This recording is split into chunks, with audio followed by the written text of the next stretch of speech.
chilling tales for dark nights.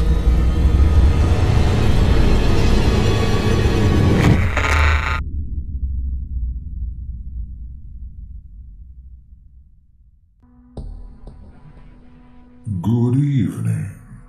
For your enjoyment, we'd like to bring you this spine-chilling tale of terror from my personal collection.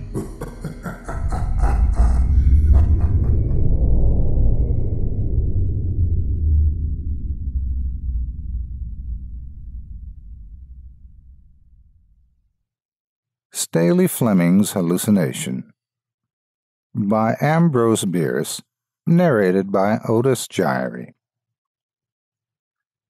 Of two men who were talking, one was a physician. "I sent for you, doctor," said the other, "but I don't think you can do me any good. Maybe you can recommend a specialist in psychopathy. I fancy I'm a bit loony." "You look all right," the physician said. "You shall judge. I have hallucinations. I awake every night and see in my room, intently watching me, a big black Newfoundland dog with a white forefoot."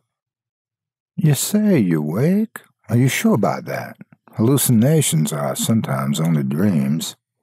"Oh, I awake all right. Sometimes I lie still a long time, looking at the dog as earnestly as the dog looks at me. I always leave the light going. When I can't endure it any longer, I sit up in bed and nothing's there."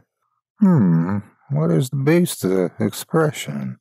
"Seems to me sinister. Of course I know that, except in art, an animal's face in repose has always the same expression. But this is not a real animal. Newfoundland dogs are pretty mild-looking, you know. What's the matter with this one?" "Really, my diagnosis would have no value. I'm not going to treat the dog." The physician laughed at his own pleasantry, but narrowly watched his patient from the corner of his eye. Presently he said, "Fleming, your description of the beast fits the dog of the late Atwell Barton." Fleming half rose from his chair, sat again, and made a visible attempt at indifference.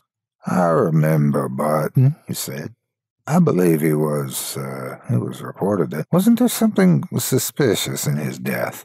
Looking squarely now into the eyes of his patient, the physician said, 3 years ago the body of your old enemy, Atwell Barton, was found in the woods near his house and yours. He had been stabbed to death. There had been no arrests. There was no clue. Some of us had theories. I had one. Have you?" "I? Why, bless your soul, what could I know about it? You remember that I left for Europe almost immediately afterward, a considerable time afterward. In the few weeks since my return, you could not expect me to construct a theory. In fact, I've not given the matter a thought. What about his dog?"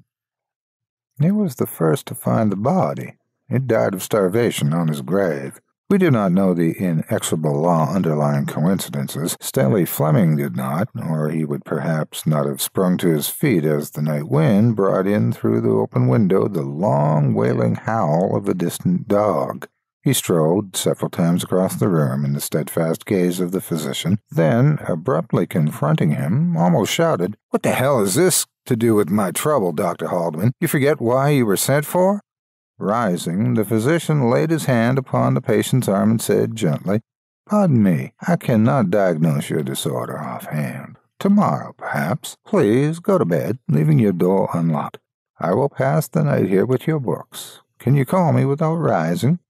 "Yes, there's an electric bell." "Good. If anything disturbs you, push the button without sitting up. Good night."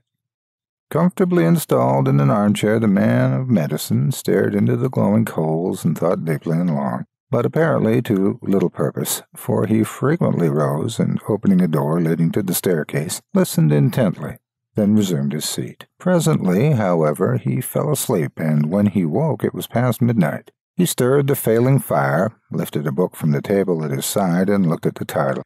It was Denneker's Meditations. He opened it at random and began to read. "Forasmuch as it is ordained of God that all flesh hath spirit, and thereby taken on spiritual powers, so also the spirit hath powers of the flesh, even when it is gone out of the flesh, and liveth as a thing apart, as many of violence performed by wraith and lemure showeth. And there be who say that man is not single in this, but the beasts have the like evil inducement, and The reading was interrupted by a shaking of the house as by the fall of a heavy object. The reader flung down the book, rushed from the room, and mounted the stairs to Fleming's bedchamber. He tried the door, but contrary to his instructions, it was locked. He set his shoulder against it with such force that it gave way. On the floor, near the disordered bed, in his nightclothes, lay Fleming, gasping away his life. The physician raised the dying man's head from the floor and observed a wound in the throat. "I should have thought of this," he said, believing it suicide. When the man was dead, an examination disclosed the unmistakable marks of an animal's fangs deeply sunken into the jugular vein. But there was no animal.